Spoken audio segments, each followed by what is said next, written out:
ಶ್ರೀ ಗಣೇಶ ಎಲ್ರಿಗೂ ನಮಸ್ಕಾರ. ನಾನು ನಿಮ್ಮ ಗೋವಿಂದ ಫ್ಲೋ. ಇವತ್ತಿನ ದಿನ ಯಾವ ದೇವಸ್ಥಾನದ ಬಗ್ಗೆ ಮಾತಾಡ್ತೀವೋ ನೋಡು. ನಿಂಗೊಂದು ಕ್ವಶನ್ ನೋಡಿ. ಈ ದೇವಸ್ಥಾನಕ್ಕೆ ಗರ್ಭಗುಡಿ, ಸುತ್ತುಪೋಳಿ, ಸಂಧ್ಯಾ ಮಂಟಪ, ಗರುಡಗಂಬ ಹಾಗೂ ಶಿಲ್ಪೆಯಲ್ಲಿ ಕೆತ್ತಿರುವ ಬಾಗಿಲು ಇಲ್ಲೇ ಹೇಳಿದ್ರೆ ನಂಬೋದಾ ನೀವು?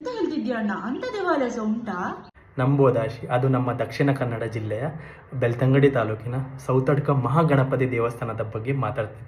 ಸೊ ಆ ದೇವಸ್ಥಾನದ ಅನುಗ್ರಹದಿಂದ ನಾವು ನಮ್ಮ ಈ 30 ಡೇ ಚಾಲೆಂಜನ್ನು ಸ್ಟಾರ್ಟ್ ಮಾಡ್ತಾ ಇದ್ದೇವೆ. ಸ್ಥಳ ಪುರಾಣದ ಪ್ರಕಾರ ಈ ಮಹಾಗಣಪತಿ ಅಲ್ಲಿನ ಮಹಾರಾಜನ ಆರಾಧ್ಯ ದೇವರಾಗಿರುತ್ತಾರೆ. ಈ ಮಹಾರಾಜನ ಮೇಲೆ ಆಕ್ರಮಣ ಹೊಂದಾಗ ಈ ದೇವಸ್ಥಾನ ಕಂಪ್ಲೀಟ್ ಆಗಿ ಡಿಸ್ಟ್ರಾಯ್ ಆಗ್ತದೆ ಹಾಗೂ ಈ ವಿಗ್ರಹ ಫಾರೆಸ್ಟ್ನ ಮಧ್ಯೆಯಲ್ಲಿ ಅಜ್ಞಾತವಾಗಿ ಇರುತ್ತದೆ. ಹಾಗೂ ಈ ವಿಗ್ರಹ ಗೋಪಾಲಕರಿಗೆ ಸಿಕ್ಕಿ ಅವರು ಶ್ರದ್ಧಾ ಭಕ್ತಿಯಿಂದ ಪೂಜೆ ಶುರು ಮಾಡ್ತಾರೆ ಹಾಗೂ ಈ ಸೌತೆಕಾಯಿಯನ್ನು ಅವರು ನೈವೇದ್ಯವಾಗಿ ಅರ್ಪಿಸುತ್ತಾರೆ. ಸೊ ಇದೇ ಕಾರಣಕ್ಕಾಗಿ ಈ ಏರಿಯಾ ಹಾಗೂ ದೇವಸ್ಥಾನಕ್ಕೆ ಸೌತಡ್ಕ ಮಹಾಗಣಪತಿ ದೇವಸ್ಥಾನ ಎಂದು ಹೆಸರುವಾಸಿಯಾಗಿದೆ. ಕರೆಕ್ಟ್. ಆದರೆ ಮುಂದಿನ ದಿನದಲ್ಲಿ ಯಾಕೆ ಈ ದೇವರಿಗೆ ಯಾವುದೇ ರೀತಿಯ ದೇವಾಲಯನ ಕಟ್ಟಲಿಲ್ಲ?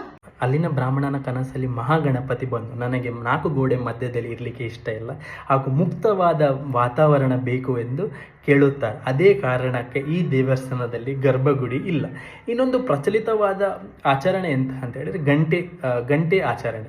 ಸೊ ಜನರು ತಮ್ಮ ಇಷ್ಟಾರ್ಥಗಳನ್ನು ದೇವರ ಹತ್ರ ಬೇಡಿಕೊಂಡು ಅದು ಸಿದ್ಧಿಯಾದ ಮೇಲೆ ಅಲ್ಲಿ ಬಂದು ಗಂಟೆಯನ್ನು ಕಟ್ತಾರೆ. ಹಾಗೂ ನೀವು ಇಲ್ಲಿ ಬರುವವರಾದರೆ ಯಾವ ದಿನ ಆದರೂ ತೊಂದರೆ ಇಲ್ಲ. ಇದು 24/7 ದೇವಸ್ಥಾನ ಓಪನ್ ಇರ್ತದೆ. ಸೊ ನೀವು ಯಾವ ದಿನ ಬೇಕಾದರೂ ಬರ್ಬೋದು, ಯಾವ ದಿನ ಟೈಮಲ್ಲಿ ಬೇಕಾದರೂ ಬರ್ಬೋದು. ಇದೇ ಥರ ಇಂಟ್ರೆಸ್ಟಿಂಗ್ ಸ್ಟೋರೀಸ್ ನಿಮ್ಮ ಮುಂದೆ ತರ್ತಾ ಇರ್ತೇವೆ. ಸೊ ಸಪೋರ್ಟ್ ಮಾಡಿ, ಸಬ್ಸ್ಕ್ರೈಬ್ ಮಾಡಿ ಹಾಗೂ ಲೈಕ್ ಮಾಡಿ ಗೋವಿಂದ ಫ್ಲೋ.